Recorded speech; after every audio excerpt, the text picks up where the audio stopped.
Hello my friends, my name is Kirk. You are watching 3WK channel. So WrestleMania Night 1 right now is in the history books and it's time to review it and decide was it a good show or a bad show. We would get a like or dislike. Let's go!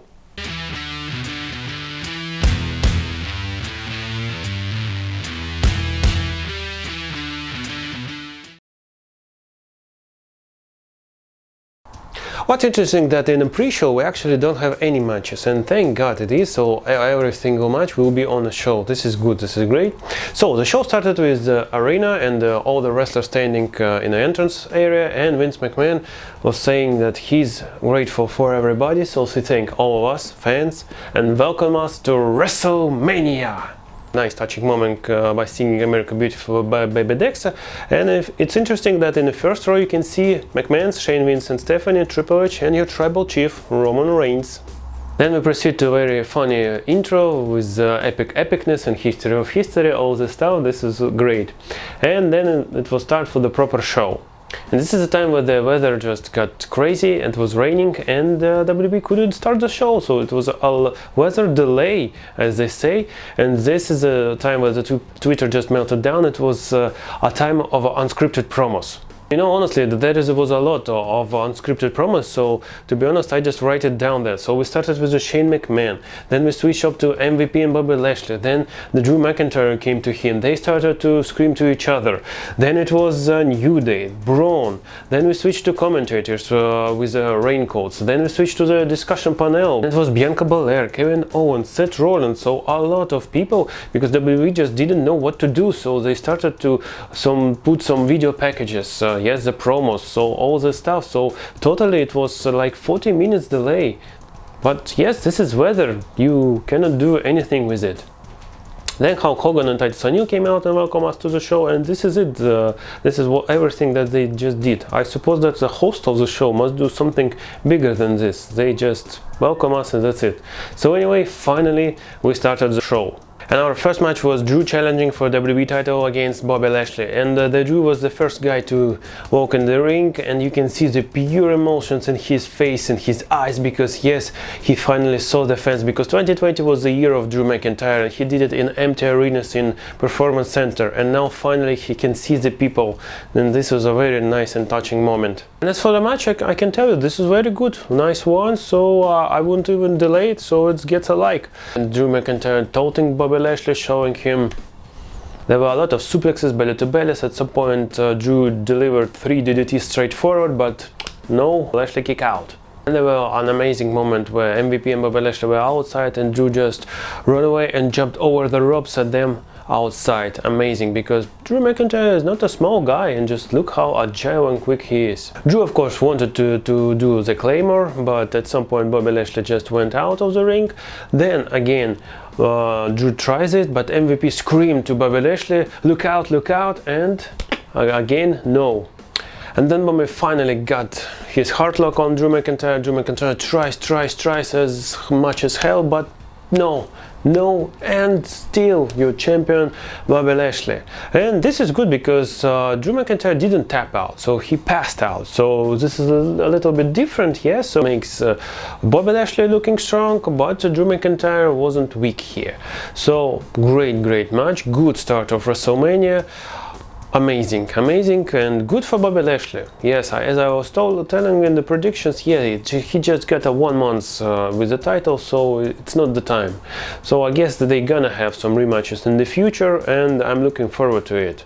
So, as I said before, yes, of course, it's a good match, and I like him. And then it was the backstage segment with NWO and Titus O'Neil. They were talking to each other. Then came out Bayley, tried to do the too sweet with them, said but maybe let's do a ding dong hello, but they just didn't want to do that, so Bayley was kind of a dumb here.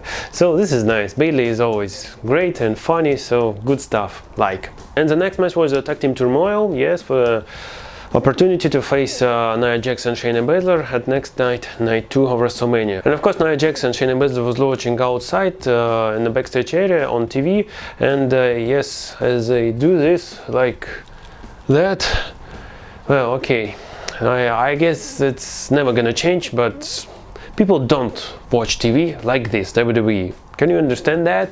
And the first one competitors was Naomi and Lana, and they facing Carmella and Billie Kay. Carmella has her dollar outfit. I like that. Always my favorite Carmella's outfit. So just a couple of minutes back and forth. As commentators said that Naomi and Carmella actually won the WrestleMania Battle Royal. So who remember that? Yes, the same as Andre the Giant Memorial Battle Royal for men. Nobody remembers this, unfortunately. So after a couple of minutes, the roll-up with assist with Carmella, and Lana and Naomi was out. The Riot Squad was next, so again a couple of minutes, Carmella do her moonwalk, all this stuff. Also they tried to do the same roll-up as they did previously, but the referee saw it, and no. And after some double team maneuver, actually Riot Squad won this one. Nice, nice. And then the next one was Dana Brooke and Mandy Rose, and what's funny, yeah, Mandy Rose slipped in the entranceway because yeah, it was raining. So okay, this is the weather, so let's not laughing about it. I just wanted to point at this. And I must say that Mandy Rose and Dana Brooke actually, yeah, improving every single weekday here, yeah, so they are good. So after a swanton bomb of Dana Brooke, she tried to pin, but Liv Morgan change it and roll up and 1, 2, 3. And the funny thing was about the announcer, because he said that the Riot Squad has been eliminated, but actually they won. So there was a correction after that. So I guess that the announcer near the ring just don't look the match at all. He do some his stuff. And after that, Tamina and Natty came out, and yeah, so no surprises, no Charlotte Flair or Becky Lynch or somebody else. So they are the final two, and yeah, they won. Natty tried to do the sharpshooter, but she gave it to Tamina, so she superfly splash, and 1, 2, 3. Here's your new number one contenders for the next night against Nia Jax and Shayna Baszler. So, in general, yeah, sure as hell, it was a good match, so it will get a like also. Riot Squad is great. I think that they don't fight at TV at all, so it was good to see them as well as everybody else. So yeah, maybe there is a lot of people who don't actually work as a team, and nobody knows why they work as a team, but in general, good stuff, nice, so I enjoy it. And after that we got some advertisement about 24/7 championship, that there was a lot of competitors, all that stuff, but this old spy guy is right now training, so he's ready to take the 24/7 championship for him. Well, and they said that you can see it on YouTube. Well, okay, thankfully you can see it on YouTube, because 24/7 championship actually is not so interesting at all at the moment. So I would say that we really just don't need this at this moment, because yeah, it was interesting at some time, but right now it's went down. So okay, let's just see the YouTube. And then it was finally the debut of Cesaro in a singles match at WrestleMania, so the Cesaro against Seth Rollins. And you can feel that the people are screaming and rooting for Cesaro, because finally he's made it, and they all supported him. It was a very quick start, so Cesaro started off with uppercuts and tries to swing, because announcers team tried to say that yeah, there was a 22 swings at SmackDown, so what is gonna do tonight? So Seth Rollins tries and attacks his arm, so when Cesaro actually tries to do the swing, so he just only did 9, because his arm was hurt. And you can feel and hear that the people start to scream one more time, because yeah, we wanted to see this. And at some point Seth Rollins even hit the pedigree, and it didn't work out, so only 2 counts. So I guess pedigree nowadays, it's not even a finisher, just bad news for Triple H, I guess. At some point Cesaro tries to do the suplex, but Seth counters it into buckle bomb. Then it was a moment when Seth actually did the superplex from the top rope, and then the Falcon Arrow, but it still didn't work. And the finals of the match was when Seth Rollins tries to stomp Cesaro, but he get out of this. And then it was a very unique thing. So Cesaro grabs Seth Rollins, put him on his shoulders, and he started to move around, but with Seth Rollins on his shoulders. He even put their arms right here, so he was like this, with the Seth Rollins on his shoulders. My God, that was absolutely amazing. And after this, Cesaro put and grabbed Rollins and started to do the swings, and it was 23, so he passed this record. And after this, Cesaro grabs Seth Rollins, hit the neutralizer, and 1, 2, 3, Cesaro wins. My God, how happy I am, and how happy Cesaro was. He was smiling smiling, crying, so you can see that he's so happy, he's so grateful that finally he did this. I mean, absolutely amazing. Of course it gets a like. Great stuff, and my god, Cesaro, finally you did this. All the fans in the arena was chanting for him, so they all supported you. So you are the best, you are great. I hope that in the future WWE will continue to push Cesaro and he will find something new in his career. Then it was an interview with Dirty Dogs, yes, the SmackDown Tag Team Champions, and how they defended them last night on SmackDown and how great they are. Then we switched to the New Day against Omos and AJ Styles, and it was great to see Big E accompanying his friends. And let's go to the match. It was interesting to see Omos because everybody on Twitter started to laugh. Is he know that he wrestles tonight? Yeah, because the outfit of Omos wasn't a classic wrestling gear, and it was teased that Omos is going to start the match, but no, it was a tag to AJ Styles, so we have to wait to see Omos in action. So good start. New Day was dominating. At some point Xavier Woods started to even play the trombone as Kofi Kingston was beating up AJ Styles. After good wrestling, finally AJ Styles tags to Omos, and Xavier Woods was stunned. So he looked at him and absolutely doesn't know what to do with it. So Xavier Woods, Kofi Kingston tries to attack him, but it was absolutely effortless. So Omos was standing like here, so what you gonna do? So Omos started to toss them, to slam them. Then AJ Styles went to phenomenal forearm from the shoulders of Omos. Then almost take Xavier in the air, slams him, and as I said in prediction, yeah, AJ Styles screamed to him, put the foot, and yeah, almost put the foot, and 1, 2, 3, here's your new Raw Tag Team Champions. I can say that almost did a lot in this match, so basically it was AJ Styles, but I guess we're gonna see almost in the future, and I hope to see some more of him. So, good match, like. And we've got an advertisement of a new game, 2K 2020, and we are waiting for this. I hope by that time I will buy a PlayStation 5 and my life then will be absolutely amazing. And then it was Brains versus Braun Strowman in a steel cage, and actually it was quite good. Just before even Braun Strowman got inside the cage, there comes Elias Riker and attacked him with the chairs. Then they threw a chair to Shane O'Mac, so he continues to punch Braun Strowman. Braun of course tries to escape it and somehow do some counterattack, but no avail, and actually about 5 minutes Shane O'Mac was quite victorious over Braun. So he was the one who's standing tall. And there was a lot of interesting spots. For example, Shane O'Mac just grabs some piece of metal from the top of the cage and also hits it Braun Strowman. Then he found out a toolbox, so that was interesting.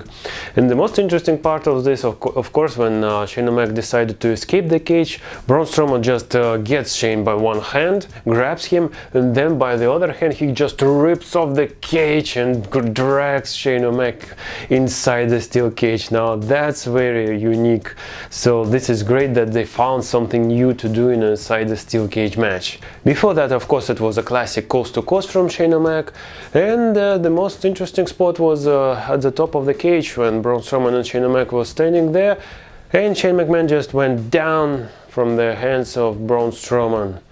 Man, he's 51, Shane McMahon, if you didn't know that, so can you do some kind of a spots like this? So after that, Braun Strowman went down to the ring, grabs him, power slams, and 1, 2, 3. Brains lost, and Braun Strowman is victorious here. So totally, I would say, good match, and I would give it a like. Then it was time for our celebrity tag team match, and a lot of bunnies just entered the ring, and it was hilarious to see how one bunny got lost his ear during the entrance. So there was a lot of bunnies, but one with one ear. And of course it wasn't an entrance for Bad Bunny, it was entrance for Miz and Morrison. Then Damian Priest enters the ring, and then it was time for Bad Bunny and to get his entrance, and he did it in at the roof of some big truck. He entered the arena. I remember last year there was some talks that Becky Lynch should do some kind of an entrance like this, but unfortunately, yeah, WrestleMania went to Performance Center, so maybe they decided that it's a good idea, so let's do the same this year, but with Bad Bunny. And you know, I thought that it would be an okay match, but I never thought that it would be something like this, because Bad Bunny actually started the match with the Miz, and he do some arm drags, waist locks, not just the punches. So I was like, man, he can wrestle actually, what the hell is happening here? And yes, indeed, Bad Bunny is not so bad at wrestling at all. So at some point with Damien Priest they do the double Falcon Arrow on Miz and Morrison. I was like, what? As Booker T was the guest commentator to the match, because he's a friend of Bad Bunny, yeah? So Morrison taunted him and do the spinning Rooney in the ring. And the most interesting part of was the ending. Bad Bunny was doing a Canadian Destroyer outside the ring to John Morrison. At this time I was like, man, what the hell just happens? Because I mean, really, you would have thought that, yeah, he can do some kind of a spot, but not so much like he did here. Because usually when it's celebrity time, yeah, you would thought that, yeah, celebrity person can do some one spot and this was it. But here, I mean, really, it was a match with Bad Bunny, and he was wrestle almost all time of the match.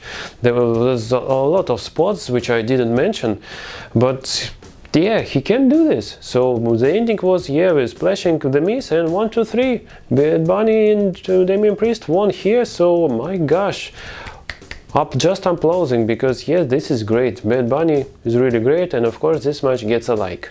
And I must say that before this match, it was an advertisement of next year's WrestleMania. It will take place at Dallas, Texas, with Stone Cold Steve Austin. So I guess he will be our guest, our host, so that's good. I love Stone Cold Steve Austin. Got beer bash, so hope it's going to be amazing. And then it was time for our main event. Yes, Sasha Banks versus Bianca Belair. There were rumors before the WrestleMania that WWE is going to do this match last on night one, and yes, they did this, and it was great. It was great for women's wrestling. It was great for the fans to send home happy with the victory of Bianca. So great stuff. I think that since Royal Rumble, Bianca Belair got more pumped, more muscular, because yeah, she was so strong here. At some point, Sasha did a suicide dive through the ropes, but then they just switched, and Bianca just pushed her and walk back to the ring, and then only throw Sasha inside the ring. So it was absolutely amazing moment. I really love this. Sasha always tried to grab a hair, so of course at some point you would thought that yeah, it will be some moment with this hair, and yes, they did that, because by the end of the match Bianca Belair just put her hair and just slam it, and my god, what a noise and sound that was. And after this you can see that Sasha even got the scar from that hair. My gosh.